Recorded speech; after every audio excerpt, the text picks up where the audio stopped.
At St. George Shuttle, we realize your transportation needs come in different shapes and sizes. Offering solutions for short-term transportation with affordability, safety, and style. You might call it being in the wrong place at the wrong time.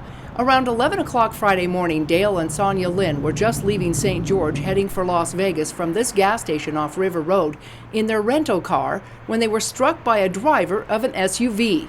We have been spending a couple of lovely days up in Cedar City, going to Zion and the canyons, and our youngest son lives in Vegas, and we just stopped here to get gas on our way to Vegas.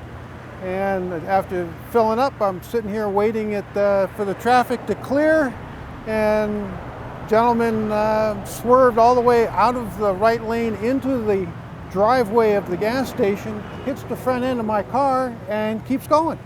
And almost hit the fire hydrant down the road just a little bit.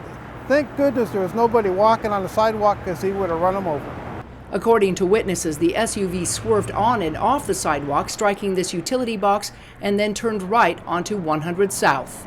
Swerved back out into the left turn lane, came back in, hit the curb, turned onto 100 South, heading westbound. Kind of did a fishtail back and forth on 100 South until 1200 East, tried to make a left, went up on the curb and took out some grass, continued south on 1200 East and pulled into the parking lot here. According to reports by witnesses, the driver landed here just off of 1200 East, took off on foot, and was found later in one of these buildings. Driver abandoned the vehicle, ran into one of the buildings here. We had several witnesses following. They were able to identify him, give a good description. Officers were on scene within a few minutes and located him. They have arrested him. They transported him to the hospital for a medical evaluation.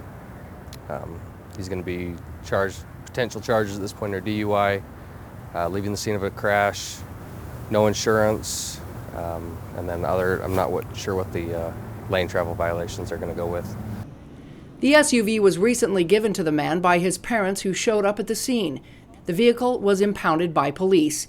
It's still unclear who will pay for the damages, since there was no insurance on the vehicle. The vehicle is registered to his parents.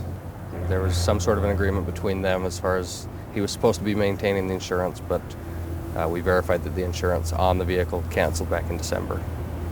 Officers say thanks to witnesses who tailed the vehicle, they were able to put the pieces of the incident together fairly quickly. There's a few minutes to get on scene because we didn't have anybody in the immediate area, but thanks to the witnesses that not only followed them and saw the crash, but the ones that stuck around and gave a statement with their description and their information, we were able to locate him and arrest him.